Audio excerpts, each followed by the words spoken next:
நான் காவியாவின் கிராமத்தை அடைந்தபோது என் மனதில் குற்ற உணர்வுகளின் பாரத்துடன் அவளை தேடத் தொடங்கினேன். காவியா இன்னும் என்னை மன்னிப்பாளா? அவளுக்கு செய்த காரியத்திற்கு நான் மன்னிப்புக்கு தகுதியானவனா? அவள் மனதில் எனக்கான அன்பு இன்னும் மிச்சம் இருக்குமா?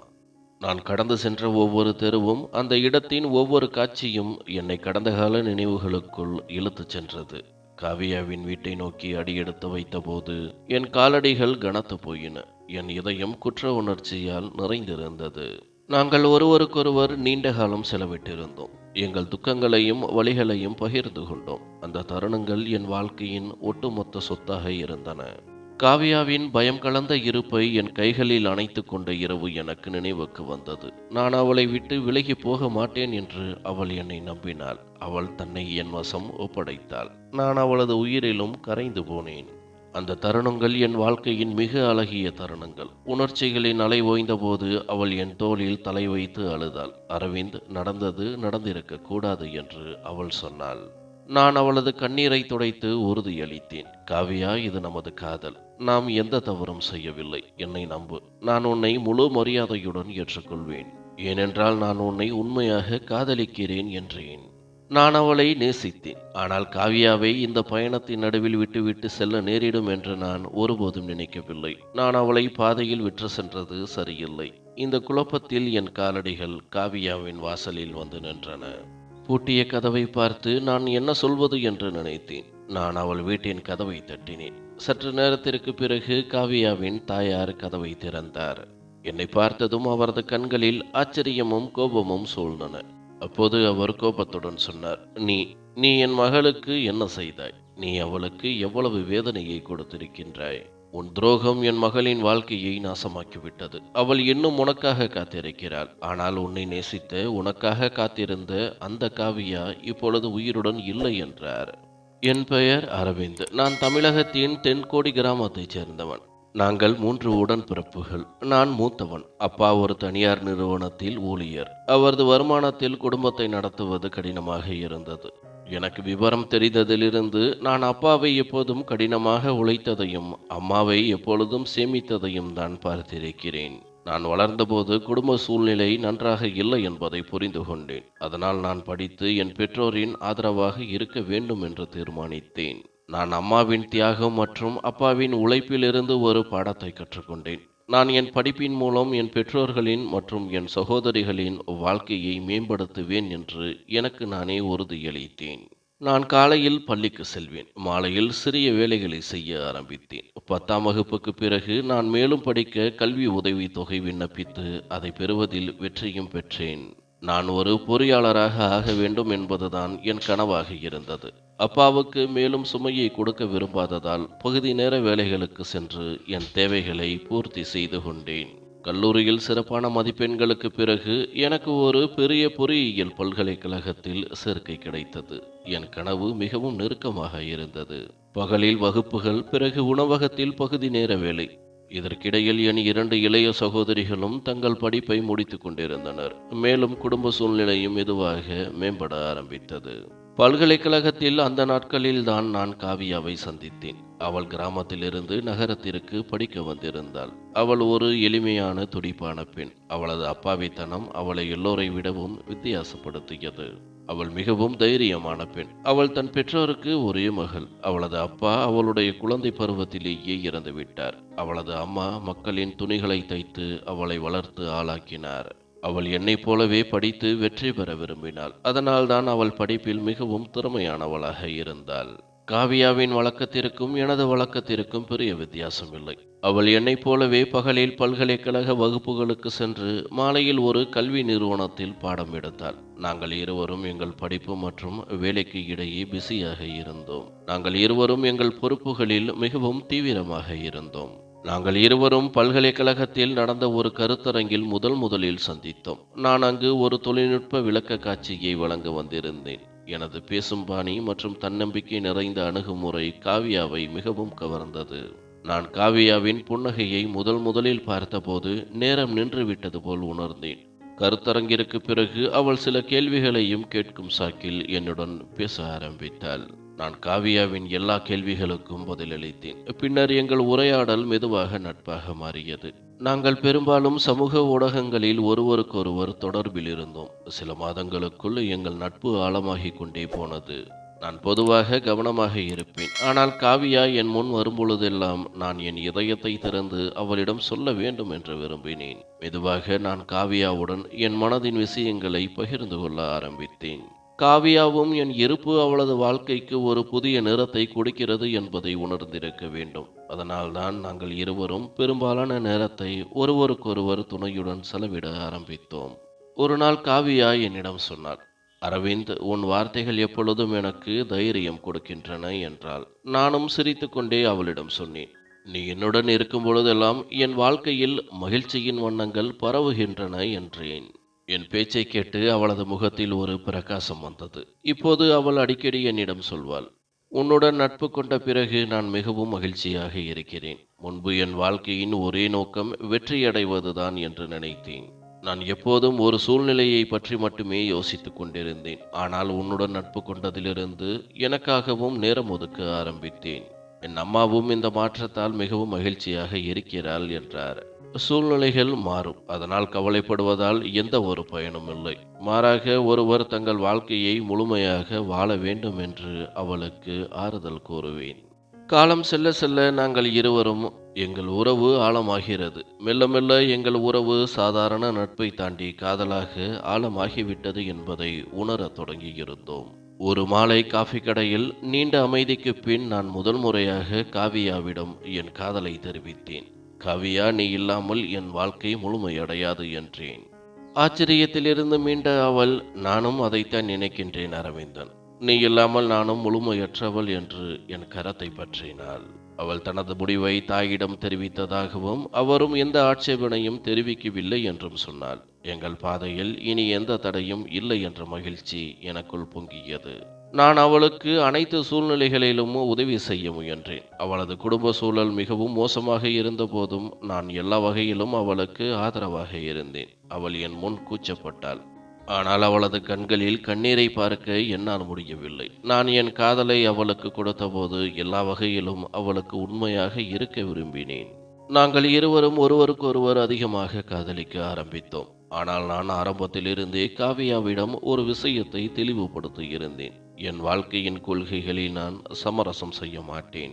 என் சொந்த காலில் நின்ற பிறகு முதலில் என் சகோதரிகளின் கடமைகளை நிறைவேற்றுவேன். அதன் பிறகே என் திருமணத்தை பற்றி யோசிப்பேன் என்று. அப்பா தன் வாழ்நாள் முழுவதையும் உழைப்பதிலேயே செலவழித்து விட்டார். நான் இப்போது அவருக்கு ஓய்வு கொடுக்க விரும்பினேன். காவியாவும் என் முடிவை புரிந்து கொண்டு உறுதுணையாக நிற்பதாக உறுதியளித்தாள். என் கனவுகளை நிறைவேற்ற அவள் எப்பொழுதும் எனக்கு ஊக்கமளித்தாள்.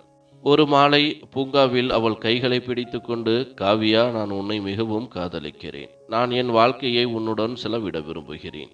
ஆனால் அதற்கு முன் நான் என் காலில் நிற்க வேண்டும். உனக்கு ஒரு மகிழ்ச்சியான வாழ்க்கையை வழங்க வேண்டும் என்றேன். அவள் என் கண்களை பார்த்து, அரவிந்தன், நானும் உன்னை உண்மையாக காதலிக்கிறேன். உன் கனவுகளை நிறைவேற்றுவதில் நான் உறுதுணையாக இருப்பேன் என்று உறுதியளிக்கிறேன் என்று தன் தலையை என் தோளில் சாய்த்தாள். முதல் முறையாக நான் காவியாவை என் கைகளில் அணைத்துக் கொண்டேன். என் ஸ்பரிசத்தில் தயங்கிய அவள் விரைவில் தன்னை என் கைகளில் தளர்வாக விட்டுவிட்டாள். நான் என் படிப்பை முடித்து ஒரு நல்ல வேலையை தேடிக்கொண்டிருந்தேன். காவியா எனக்கு பெரும் ஆதரவாக இருந்தாள். அந்த இரவை நான் எப்படி மறக்க முடியும்? காவியாவை அவள் விடுதியில் விடுவதற்காக அழைத்துச் சென்றபோது வழியில் பலத்த மழை பெய்ய தொடங்கியது. அது டிசம்பர் மாத மழை. மழையில் நனைந்த நாங்கள் குளிரால் நடுங்கினோம். அருகிலிருந்த உடைந்த குடிசை வீட்டில் ஒன்றில் அடைக்கலம் புகுந்தோம். நனைந்த ஆடைகளை கலற்றி வேறு ஆடைகளை அணிந்து கொண்டோம். அப்போது எங்கள் குளிர் ஓரளவு குறைந்திருந்தது. ஆனால் அப்போது மின்சாரம் தடைப்பட்டது. மேலும் பலத்த இடி இடித்தது. பயத்தில் காவியா என் கைகளில் ஒட்டிக்கொண்டாள். அது என் சுய கட்டுப்பாட்டை இழந்த தருணம். அவள் திடுக்கிட்டு விலக முயன்றாள். நான் அவளது காதுகளில் அருகே மெதுவாக சொன்னேன், காவியா, இன்று என்னை விட்டு விலகாதே. இன்று நான் உன் விருப்பத்தில் முழுமையாக தொலைந்து போக விரும்புகிறேன் என்றேன். அவள் என் காதலை நம்பினாள். எந்த ஆட்சேபனையும் தெரிவிக்காமல் என் காதலில் தானும் கரைந்து போனாள். வெளியே மழை புயல், உள்ளே உணர்வுகளின் புயல். அவள் என்னை நம்பிக்கையுடனும் மரியாதையுடனும் பார்த்தாள். அந்த நம்பிக்கையை பெற்ற பிறகு அவள் தன்னை என் வசம் ஒப்படைத்தாள். சில மணி நேரத்திற்கு பிறகு புயலும் தணிந்தது. அவள் அழுதபோது, நான் உன்னை எப்பொழுதும் என்னுடன் வைத்திருப்பேன், மிக விரைவில் நான் உன்னை திருமணம் செய்து கொள்வேன் என்று மீண்டும் உறுதியளித்தேன். பின்னர் ஒரு நாள் நான் துபாய்க்கு செல்ல முடிவு செய்தேன். அங்கு உழைத்து என் வாழ்க்கையை மேம்படுத்திக் கொள்ளவே இந்த முடிவு. என் முடிவை கேட்ட காவியா கண்ணீருடன் அமைதியாக இருந்தாள்.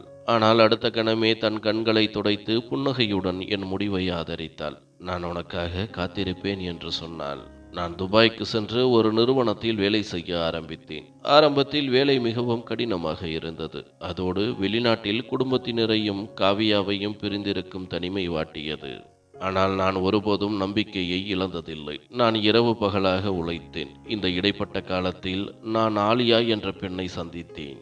அவள் தன் தந்தையின் தொழிலுக்கு உதவினாள். ஆலியாவும் மிகவும் மகிழ்ச்சியான மற்றும் நட்பான குணம் கொண்டவள். நாங்கள் இருவரும் நல்ல நண்பர்களானோம். மெதுவாக வெளிநாட்டின் தனிமையும் துபாயின் கவர்ச்சியும் என் எண்ணங்களை மாற்றத் தொடங்கியது. ஒவ்வொரு நாளும் ஆலியாவை சந்திப்பது ஒரு வழக்கமானது. ஆலியாவின் ஆளுமையின் கவர்ச்சியும் அவளது மகிழ்ச்சியான சுபாவமும் என் இதயத்தில் ஆழமான தாக்கத்தை ஏற்படுத்தியது. காவியாவின் பிரிவால் ஏற்பட்ட குறையை ஆலியா என் வாழ்க்கையில் நிரப்ப ஆரம்பித்தாள் என்று நான் உணர்ந்தேன். ஆலியாவுடன் நேரம் செலவிடுவது எனக்கு நிம்மதியை கொடுத்தது. அவள் என்னை தன் நிறுவனத்தின் திட்டத்தில் சேர்த்துக் கொள்வதாக முன்மொழிந்தாள். இது என் வாழ்க்கை தொழில் வளர்ச்சிக்கு ஒரு புதிய கதவை திறந்தது. என் வாழ்க்கையில் ஆலியாவின் முக்கியத்துவம் அதிகரித்து வருவதை நான் மெதுவாக உணர்ந்தேன். காவியாவுக்கும் எனக்கும் இடையேயான தூரமே எங்களை பிரித்துவிட்டது என்று நான் நினைக்க ஆரம்பித்தேன். காவியா எனக்கு தொலைபேசியில் பலமுறை அழைத்தாள். ஒரு நாள் ஓய்வாக என்னுடன் பேசு, நான் உனக்கு ஒன்று சொல்ல வேண்டும், எனக்கு இப்போது உன் தேவை அதிகமாக இருக்கிறது என்றாள். ஆனால் நான் ஒரு முக்கியமான கூட்டத்திற்கு செல்ல வேண்டும் என்று கூறி அழைப்பை துண்டித்தேன். அவள் எனக்கு பல செய்திகளையும் எழுதியிருந்தாள். அதில் அவள் காதலையும் நம்பிக்கையையும் வெளிப்படுத்தியிருந்தாள். ஆனால் என் பதில்கள் சுருக்கமானதாக இருந்தன. நான் மாறிக்கொண்டிருக்கின்றேன் என்பதை காவியா உணர்ந்தாள். ஆனால் அதை ஏற்றுக்கொள்ள அவள் தயாராக இல்லை.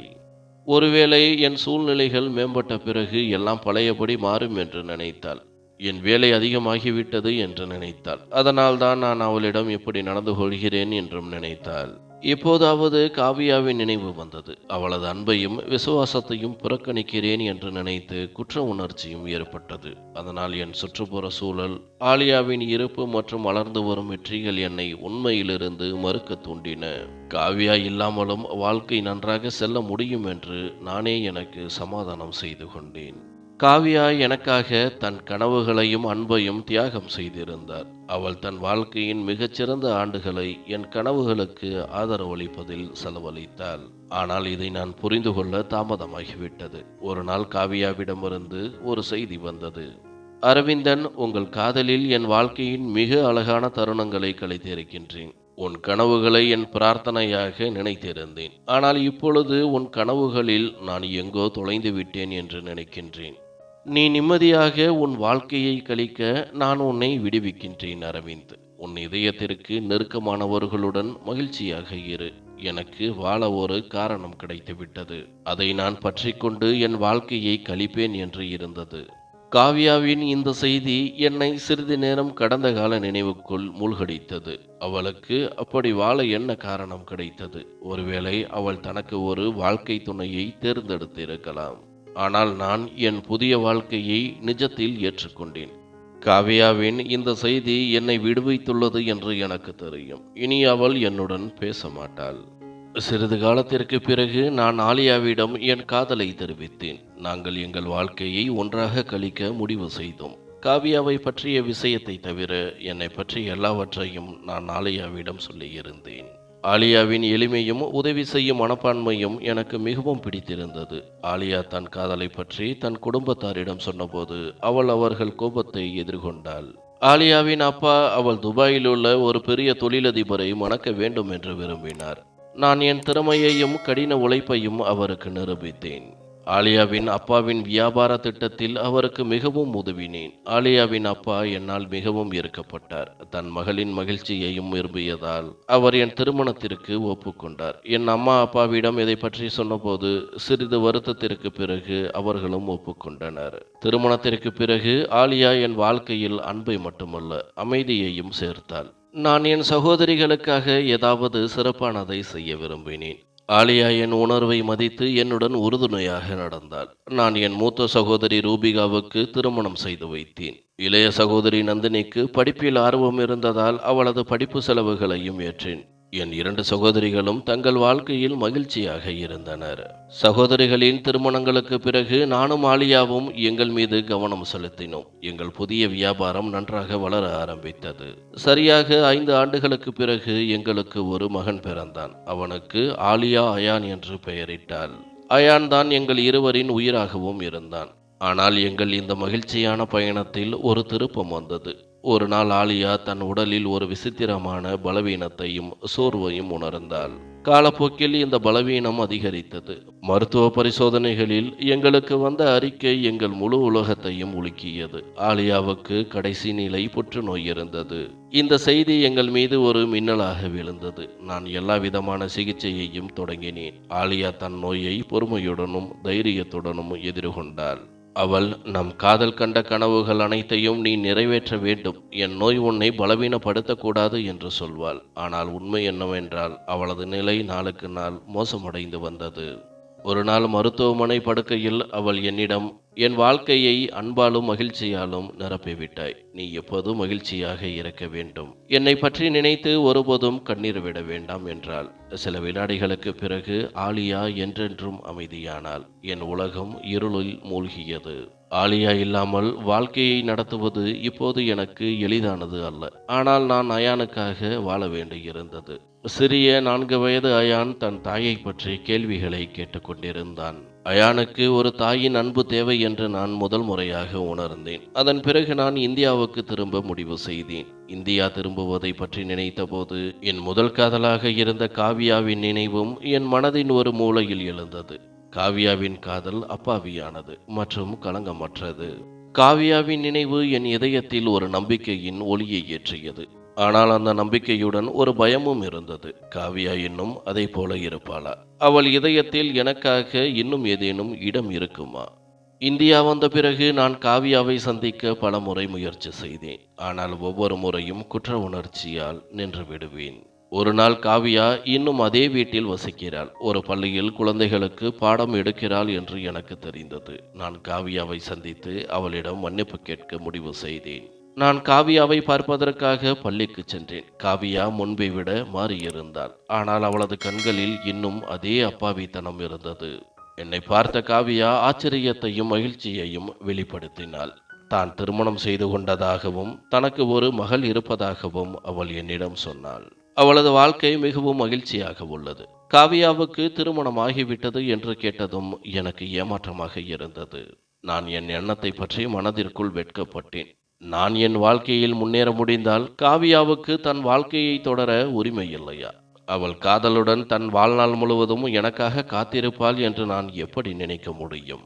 நான் காவியாவிடம் என்னை பற்றி எல்லாவற்றையும் சொன்னேன். பேசிக்கொண்டிருக்கும் போதே காவியாவின் கண்கள் கலங்கின. பின்னர் அவள் தன் தாயின் வற்புறுத்தலால் மிகவும் சிரமப்பட்டு திருமணம் செய்ய முடிவு செய்ததாக என்னிடம் சொன்னாள். அவளது கணவர் ஒரு தொழிலதிபர். அவருக்கு விபத்து ஏற்பட்டு அந்த விபத்தில் அவர் இறந்துவிட்டார். காவியா தன் மகளுக்காக தன் வாழ்க்கையை தியாகம் செய்தாள். நான் அவளது மகளை சந்தித்த போது ஏன் என்று தெரியவில்லை, அவள் எனக்கு மிகவும் சொந்தமானவளாக தோன்றினாள். நான் அவளை, காவியா, உன் மகள் என்னைப் போலவே இருக்கிறாள் என்றேன். அவள் உடனே பேச்சை மாற்றினாள். நான் அயானை காவியாவின் பள்ளியிலேயே சேர்த்து விட்டேன். காவியா அவனுடன் மிகுந்த அன்புடன் பழகினாள். இப்போது அயான் மகிழ்ச்சியாக இருக்க ஆரம்பித்தான். என் இதயத்தில் காவியாவுக்காக அடங்கி கிடந்த காதல் மீண்டும் எழத் தொடங்கியது. நான் காவியாவின் இதயம் எனக்காக இறங்கும்படி முயற்சி செய்தேன். ஆனால் நான் அவளுக்கு செய்த துரோகத்தை அவ்வளவு எளிதில் மறக்கக்கூடியவள் அல்ல அவள். என் பேச்சை கேட்டு காவியாவின் கண்களில் நீர் வந்தாலும் அவள் மிகவும் தைரியமாக சொன்னாள், அரவிந்தன், காதல் தியாகத்தை கேட்கிறது, சுயநலத்தை அல்ல. நீ உன் மகிழ்ச்சிக்காக என்னை மறந்துவிட்டாய். இப்போது நான் என் மகளுக்காக மட்டுமே வாழ வேண்டும் என்று என் வாழ்க்கையின் இலக்கை நிர்ணயித்து விட்டேன். மேலும் யார் என் ஆதரவில் இருக்கிறார்களோ அவர்களுக்காகவும் என்றாள். காவியா என்னை மன்னிக்கும்படி நான் மிகவும் முயற்சி செய்தேன். ஆனால் அவளது இதய காயம் மிகவும் ஆழமாக இருந்ததால் என்னால் அதில் மருந்திட முடியவில்லை. நான் காவியாவின் முடிவை மதிக்க முடிவு செய்தேன். நான் அவளுக்கு உதவ வேண்டும் என்று விரும்பினேன். காவியாவின் கிராமத்தில் அவளுக்கு அருகில் வசிக்க ஆரம்பித்தேன். காவியாவின் இதயத்தில் மீண்டும் இடம் பிடிப்பது எளிதல்ல என்று எனக்கு தெரியும். ஆனாலும் என் வாழ்நாள் முழுவதையும் இந்த மன வருத்தத்திலேயே கழிப்பது என்று தீர்மானித்திருந்தேன். நான் காவியாவுக்கு உதவ பள்ளியில் வேலை செய்ய ஆரம்பித்தேன். குழந்தைகளுக்கு பாடம் எடுப்பதிலும் பள்ளியை பராமரிப்பதிலும் அவளுக்கு உதவினேன். ஆரம்பத்தில் காவியா என் உதவியை ஏற்றுக்கொள்ள மறுத்தாள். ஆனால் கிராம மக்களுக்கும் குழந்தைகளுக்கும் நல்லது நடக்க வேண்டும் என்பதற்காக அவள் கட்டாயப்படுத்தப்பட்டாள். நான் இரவும் பகலும் உழைத்து பள்ளியை சிறப்பாக மாற்ற முயற்சி செய்தேன். கிராம மக்களுக்கு அடிப்படை சுகாதார வசதிகள் கிடைக்க ஒரு சிறிய மருத்துவமனையையும் திறந்தேன். தன்னை ஒரு சுயநலவாதி என்று நினைத்த நான் இப்போது ஒரு இரக்கமுள்ள மற்றும் நேர்மையான மனிதனாக மாறியிருந்தேன். நான் மாணவர்களுக்காக புத்தகங்கள், ஆடைகள் வாங்கினேன். விளையாட்டு மைதானம் அமைத்தேன். காவியா அமைதியாக என் வேலைகள் அனைத்தையும் பார்த்து கொண்டிருந்தாள். ஒரு நாள் நான் ஒரு வேலை விஷயமாக காவியாவின் வீட்டிற்கு சென்றேன். காவியாவின் அம்மா என்னை மரியாதையுடன் உட்கார வைத்து தேநீர் கொண்டு வந்தார்கள். நான் தேநீர் கோப்பையை எடுத்துக்கொண்டு காவியாவின் அறைக்குள் சென்றேன். அங்கு அவளது பல்கலைக்கழக காலத்து நினைவுகள் வைக்கப்பட்டிருந்தன. நான் அவளுக்கு கொடுத்த சில பரிசுகளும் இருந்தன. நான் ஒரு பீரோவை திறந்தபோது நான் துபாய் சென்ற பிறகு காவியா எனக்கு எழுதிய சில கடிதங்கள் அதில் இருந்தன. நான் ஒரு கடிதத்தை படித்தபோது என் உலகம் தலைகீழாக மாறியது போலிருந்தது. நான் கட்டிலில் அமர்ந்து விட்டேன். மீண்டும் மீண்டும் அந்த கடிதத்தை படித்தேன். அதில், அரவிந்தன், நான் உன் குழந்தைக்கு தாயாக போகிறேன். என் அம்மா என் அவமானத்தை தவிர்க்க எனக்கு திருமணம் செய்து வைக்கிறார். ஆனால் நான் திருமணம் செய்ய மாட்டேன் அரவிந்த். நான் உன்னுடைய பொருள். இந்த குழந்தை உன்னுடையது என்று எழுதப்பட்டிருந்தது. கடிதம் என் கைகளிலிருந்து நழுவி விழுந்தது. சத்தம் கேட்டு காவியாவின் அம்மா நின்று கொண்டிருந்தார். அவர், சீமா உன்னுடைய மகள்தான் என்று சொல்ல ஆரம்பித்தார். காவியா உன் குழந்தைக்கு தாயாக போகிறாள். நான் அவளிடம் திருமணம் செய்து கொள்ளும்படி மிகவும் வற்புறுத்தினேன். ஆனால் அவள் ஒப்புக்கொள்ளவில்லை. மேலும் உன் பெயரை சொல்லியே இந்த 10 ஆண்டுகளை கழித்து விட்டாள். நான் மக்களின் பேச்சுக்களையும் கேட்டேன். ஆனால் மெதுவாக மக்களின் வாய் அடங்கியது. ஏனென்றால் நான் காவியாவுக்கு திருமணம் செய்து விட்டதாகவும் அவளது கணவர் வெளிநாட்டில் இருப்பதாகவும் சொல்லிவிட்டேன் என்றார். அன்று நான் மிகவும் அழுதேன். வாய் விட்டு அழுதேன். அப்போது காவியாவும் வீட்டிற்கு வந்து விட்டாள். நான் அவள் முன் தலைகுனிந்து உட்கார்ந்திருந்தேன். அழுது அழுது அவளிடம் மன்னிப்பு கேட்டேன். என் இத்தனை நாட்களின் உழைப்பையும் நேர்மையையும் பார்த்து அவள் என்னை மன்னித்து விட்டாள். தன் தாயின் வற்புறுத்தலால் அவள் என்னை திருமணமும் செய்து கொண்டாள். நான் என் மகள் சீமாவை நெஞ்சோடு அணைத்து கொண்டு மிகவும் அழுதேன். என் இதயம் ஏற்கனவே சீமாவுக்காக ஏங்கிக் கொண்டிருந்தது. அவளும் எல்லா நேரமும் என்னிடம் வர முயற்சி செய்தாள். காவியா என் மகன் அயானை மனதார ஏற்றுக்கொண்டாள். அவள் சீமாவுக்கும் அயானுக்கும் இடையே எந்த வித்தியாசமும் காட்டவில்லை. மாறாக அவனை தன் சொந்த மகனைப் போல கவனித்துக் கொண்டாள். மேலும் அயானும் காவியாவை தன் சொந்த தாயாகவே நினைக்க ஆரம்பித்தான். அவளது முகத்தில் மகிழ்ச்சியின் ஒளி மீண்டும் திரும்பியது. நான் காவியாவை மகிழ்ச்சியடைய செய்ய எல்லா முயற்சிகளையும் செய்தேன். மேலும் என் முயற்சியில் வெற்றியும் பெற்றேன். ஏனென்றால் காவியாவும் மகிழ்ச்சியாக இருக்க ஆரம்பித்தாள். ஆனால் சில சமயங்களில் தனிமையில் அமர்ந்து யோசித்தாள். காவியாவின் இதயத்தில் எனக்காக இருந்த அந்த காதல் இப்போது இல்லை என்று ஏன் தோன்றுகின்றது என்று தெரியவில்லை. பிறகு நான் ஒரு ஆழமான மூச்சுடன் அமைதியாகி விடுவேன். காதலில் நம்பிக்கை ஒரு முறை உடைந்தால் அது மீண்டும் மீட்கெடுக்கப்பட மாட்டாது. நானும் அவளது நம்பிக்கையை சிதைத்து விட்டேன். அவள் எப்படி மீண்டும் என் மீது காதல் கொள்ள முடியும்? சூழ்நிலையின் காரணமாக அவள் தன்னை தாழ்த்தி கொண்டாள். ஒருவேளை சீமா மற்றும் அயானின் நல்ல எதிர்காலத்திற்காக. அதுவே எனக்கு போதும். குறைந்தபட்சம் காவியாவின் துணை எனக்கு கிடைத்தது. மேலும் 2 குழந்தைகளுக்கும் தாய் தந்தையின் அன்பு கிடைத்தது. காவியா என்னை காதலில் முன்பு போலவே நேசிக்க வேண்டும் என்ற குறை ஒன்று மட்டும்தான் இருந்தது.